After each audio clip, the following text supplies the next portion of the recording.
the London company of the film, and what part were you playing? You were playing Riff, right? Yeah, I played. Yes, he was playing at excuse me, Her Majesty's Theatre in London, and I was playing Riff. I did it for a year and a half before I got to do the film. Mm-hmm. So, what do you remember about the London company and the response to the show in London? Well, it was an incredible experience, of course. First time I met Jerry Robbins was for that, first day of rehearsal for that. We rehearsed for 3 weeks. He said, we only have 3 weeks to do this, and so we had to learn very quickly. And of course, everybody did. It was fantastic. It's so exciting. I thought they're going to fire me after the first day because I was too slow picking things up. But they didn't, thank God. And so we got to open, I believe it was in November, early December of 1958 at Her Majesty's Theatre with Princess Margaret there. She loved this show. And I did the show too, I'll say luckily, because you know, in the film we get the incredible Rita Moreno, and the incredible Chita Rivera. Wow. Chita Rivera. I mean, these are two magnificent women, you know. Mm-hmm. So, and I'm very good friends with both of them now, and think highly of both of them. But it was my first time out of the country, and one of the beautiful things about doing this play in London, in London they loved it so much, and the English theatre community embraced us. So we felt so much at home with them. We got to know a lot of people in the theatre community in London and so on. But anyway, it was a beautiful experience. None of us expected we go anywhere beyond that, but I did eventually get to be in the film. One thing I want to say is, for us, you know, we all owe all of us owe a real debt of gratitude to Walter and Harold Mears from the Nearest Company for making this picture. As we all have to be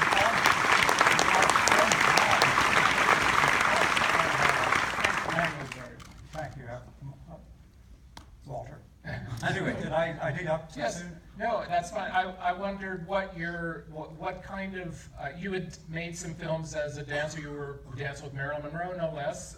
And so you had made some movies before. But after being in the stage show in London and then coming to West Side Story with Robert Wise and Jerome Robbins and Walter Mears and all this, what was the big shift in your head as far as adjusting to the film version of it? And you're playing a different role, well, too. The big shift, I suppose, and people often ask me about it, was playing Bernardo rather than Riff. And sometimes people ask me if that was a hard kind of move to make, and it wasn't at all. And one of the things that I attribute that to is doing the show in London. You know, in the first, Riff and Bernardo in the play are dead at the end of the first act. So the second act, we've got nothing to do. And I mean, there was, but it's not in the movie. But you know, the loudspeaker is on all the time, and you hear everything that's going on stage constantly. So with a kind of osmosis, I suppose, you become so familiar without trying to become familiar with everything about the theater, everybody's part, how they came in, how they spoke, how they sounded, and Jerry's direction, and all of that. So when I got the call, it was a letter from United Artists to say they wanted to test me for the film, and they asked me to do a scene as Riff and a scene as Bernardo. A few of us in the company did that. And they took us out to Shepperton Studios outside of London. And in the course of the day, we all did our respective tests, and it all felt so great. And so then we drove back to the show to the theater to do the show that night. And then we'd ask each other in the weeks that came, passing each other, oh, have you heard anything? Have you heard anything? And no. So after, I think, 5 or 6 weeks, we all thought that was over. And then after about 6 weeks, one evening before the performance, I got a call at the stage door from Jerry Robbins, a phone call. And I'm too nervous to remember all of it, but he said, we like your test, but we'd like to test you further. Could you get a week's leave of absence? And of course, the theater gave me that. So I left London and came to LA for a week. I got to see my family. I met Bob Wise for the first time. And I did a test as Bernardo with a wonderful girl whose name is Barbara Luna, who I think was a sort of hot contender for the role of Anita at the time. And it was a fantastic kind of week, so because I got to be home, I got to see Jerry, I got to meet Bob, and it was wonderful. And then on Sunday, I flew back to London and went back into the show.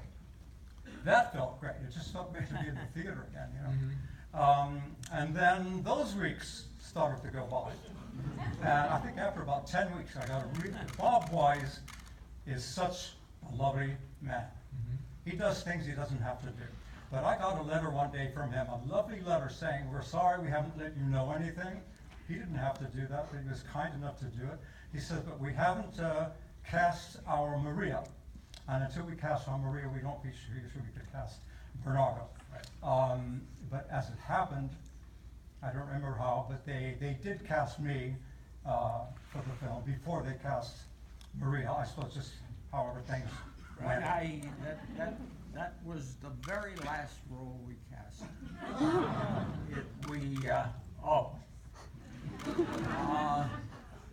We were very nervous about making the right choice for Maria. We tested, I can't remember how many girls, and finally we discovered Natalie Wood, who was starring in a film of Ilya Kazan's at the time.